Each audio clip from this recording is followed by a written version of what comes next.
話を見直してください。ボトーカスタディ。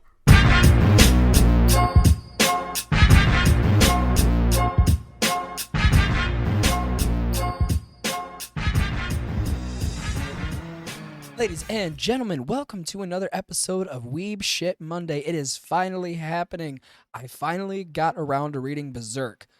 This is, like I said last time, this is not going to be a simple, like, one whole podcast thing. This is going to be an episodic thing because I'm going to go arc by arc by arc. And, of course, I got to give love where it's due.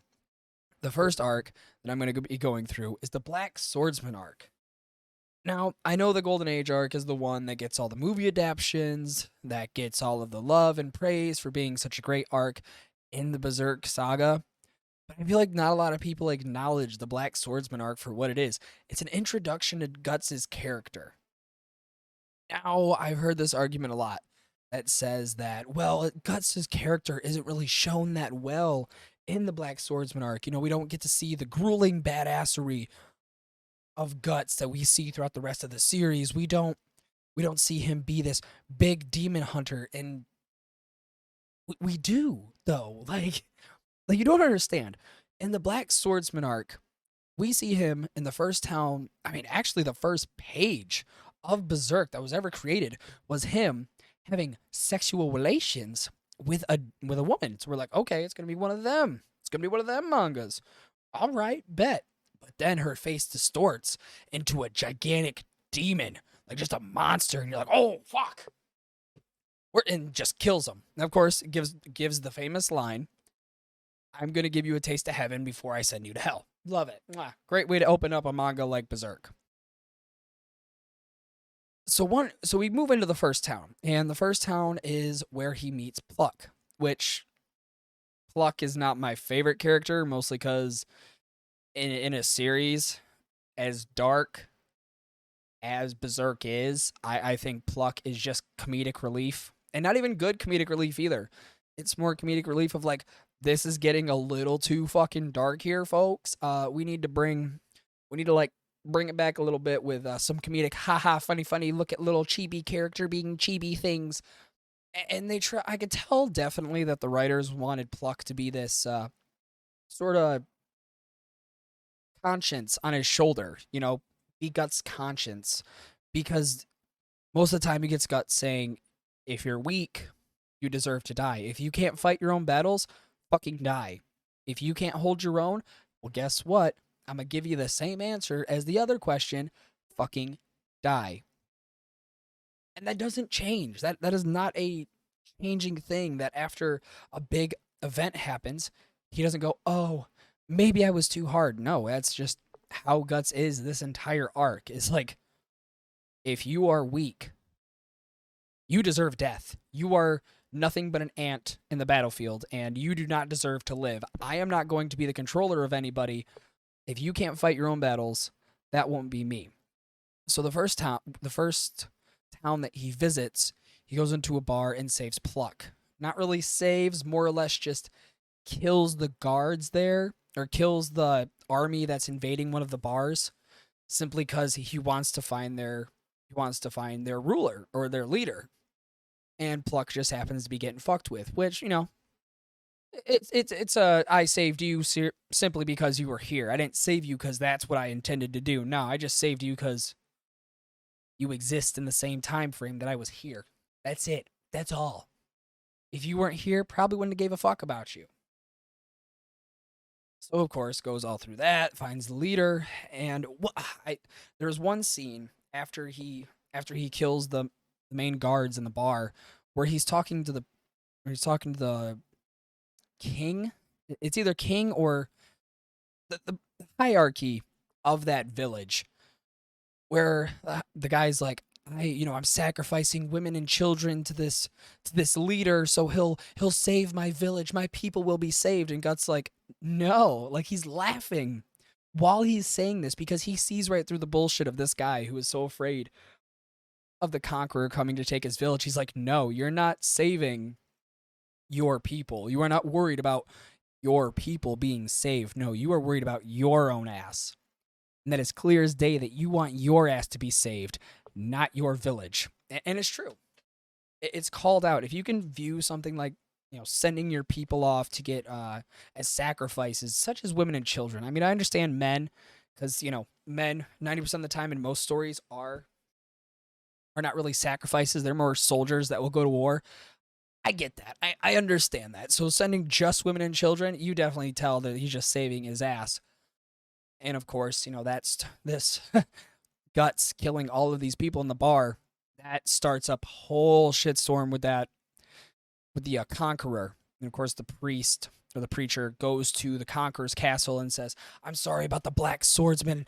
Just save my town. Just save my people." And the Conqueror's like, "I'm not worried about sacrifices. I'm not worried about your measly gold that you want to give me. I just want to watch the fucking world burn. That's all I want." We got to the next scene, which this is where the Black Swordsman arc kind of picks up a little bit. The first, I'd say 3 chapters are a little bit slow, a little bit like kind of building a lot longer than you feel like it should. So the Conqueror decides, I'm going to come to town and I'm going to just set shit on fire and make the entire world feel my wrath.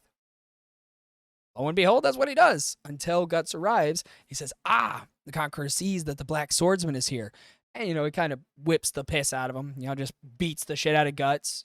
As of course, you can't have a manga fight without the main character getting his ass handed to him a couple times. It happens. Shit happens. The main character gets the fuck beat out of him. It's a Tuesday in manga land. But at the end, Guts gets caught. Guts gets caught by the tail of the Conqueror because he is a demon. That's the core point of this is demons. Gets caught, and right as, the Conqueror is saying, humans are weak, humans are frail, you are nothing, you are scum under my testicles. That's what you are. And Guts is like, aha! Boom! Cannon arm, right to the face, blows it back, dead, Dunzo, on the floor, bloody burning. Loved it. Because it showed how committed Guts is to defeating these demons. So that passes. Now we are in the next town.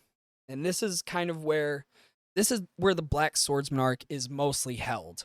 I can't remember the town's name off the top of my head, but the main villain of this is the preacher.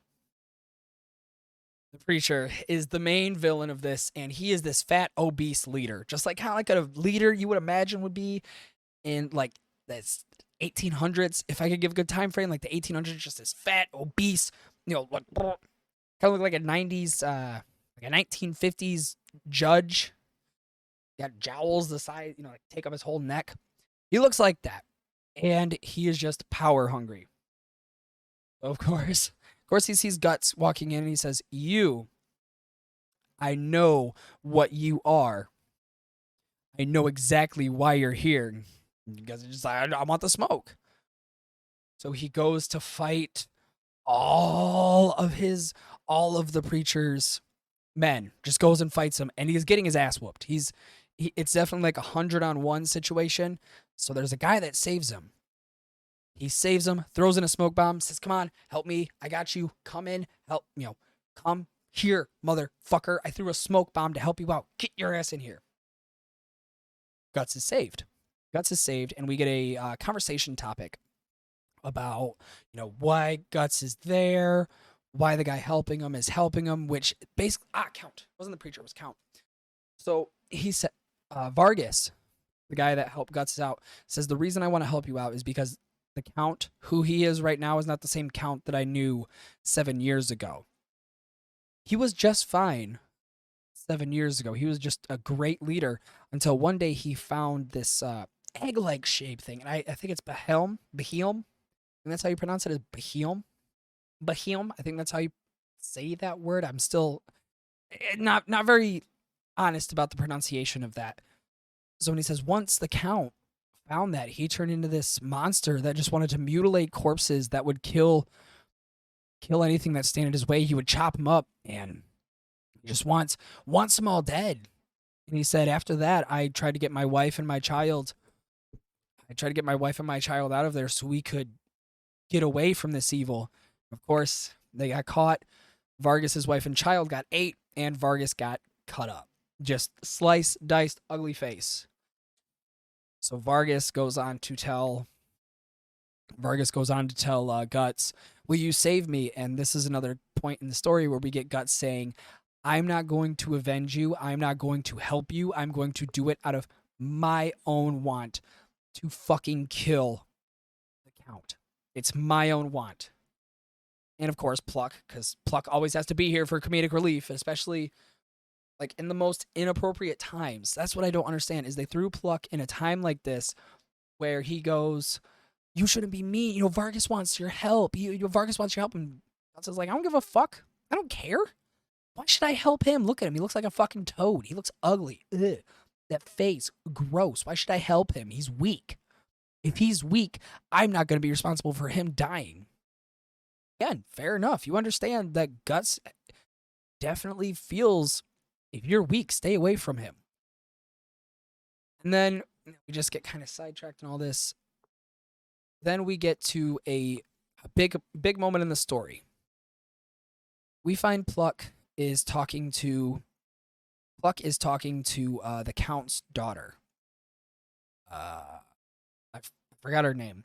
They're having a conversation, and she was saying like, "He wasn't this way before my mom died." And Pluck is like, "What happened to your mom?" And Teresa begins to explain that, "Oh, my mom was killed by my dad didn't like pagans doing their magic in town, so he outlawed it. And of course, all the pagans got mad, come and found my mom, and sacrificed her to their pagan god," which I mean would make anybody lose their shit.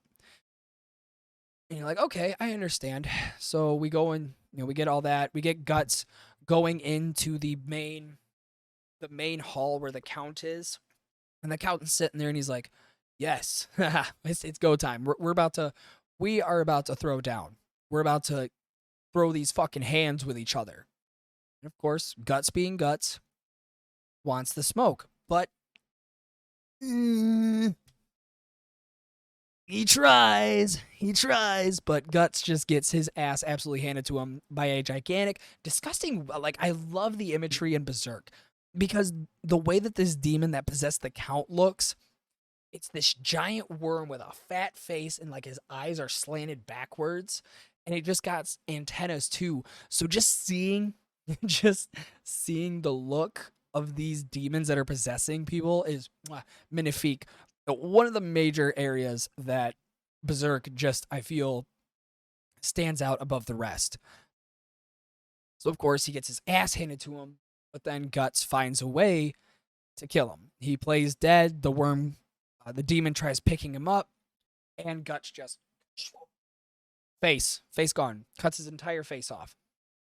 And we would think that the Count is dead. The Count's face got cut off, but he's lying there.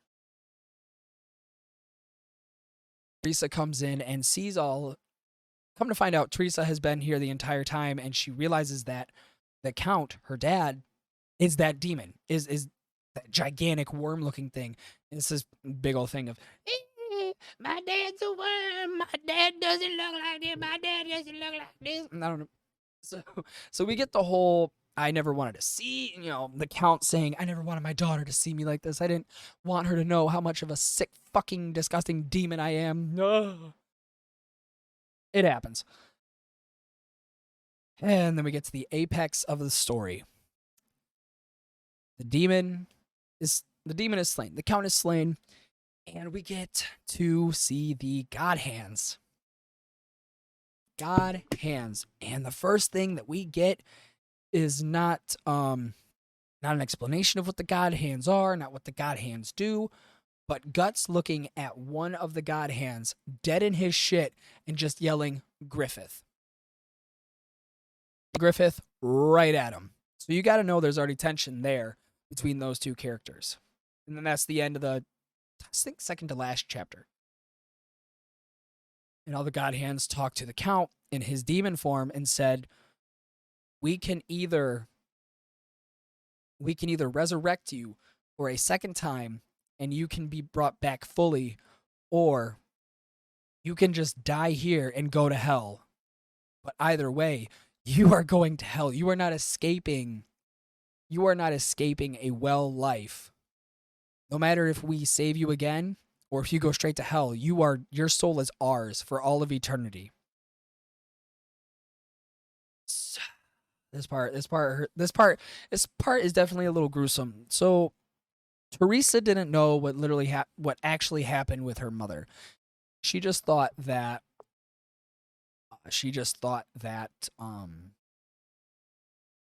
the count the count was being vengeful because the pagans had killed his wife. Come to find out, the count had went away to war, and he had a chance to come back, and he was super excited to see his wife. But he walked inside of a room, and sure as shit, she was in a giant orgy with his wife was in a giant orgy with Baphomet, with a statue of Baphomet. And she was crawled all over it, all naked. Like, there's a lot of naked people in that scene. Like, they drew everything. I mean, fucking everything. Like, so of course he's pissed, and he's like, he just goes on a killing spree. He kills everybody that was in the orgy, and then goes to kill his wife. And the god hands appear, and they say, "We have not seen a man so full of rage.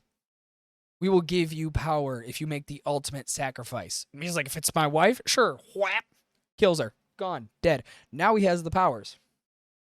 Of course, the god hands, since he is going to be dead essentially, says, "You have two options. Either you give us your daughter, the closest thing, or you die. Either way, you're going to hell. But if you give us your daughter, you will survive longer." And an important part about that is the count says, as this is happening, I can't give you my daughter. She means the world to me. I will give you literally anybody else. Anybody else can be sacrificed, and we'll be all good. And they say, the god hands go, "That's kind of the fucking point, is to give us everything that gave you humanity. That's why we took your wife, because your wife was your humanity, and your daughter is the last little bit of humanity that you have." And of course, it takes him way too long, and he's like, "Oh, blood is spilling," blah, blah, blah, blah, blah, and dies. He just fucking dies. Daughter sees all of this, and the god hands disappear. And the daughter sees all this, and Guts tells the Guts tells the daughter, "Kill yourself. If that's what you want to do with your life, kill yourself. You have nothing left to do. You've seen everything. If you were just going to sit here and wallow, then just fucking kill yourself." And she does, but of course, my favorite fucking character, Puck, decides to, or Puck, of course, Puck has to come in, "No, don't kill yourself. You have so much to live for." This child just went through the most traumatic events you will ever see in your life. And I mean, watch her dad become a demon, her dad get her face cut off, god hands, this giant man with a giant sword just get slammed all over the fucking place. But she was good. She was going for it. That would have been a suicide scene real fast. And then, of course, you're in a castle that breaks, so the castle floor falls from under Teresa, and she grabs onto Guts' sword and pulls herself up. And this is where you kind of get a little bit introspective of Guts' character. He says, "You can either leave or kill yourself." And she just starts telling Guts, "If it wasn't for you, my family would still be here. If it wasn't like this, my father would still be here. I'm going to kill you with every last being of my fucking fiber that I have. You are going to die by my hand. I swear it." And his only response is, "Go for it. Be my guest." And he walks away, and you think but podcast, how was that a different view than what we've already seen?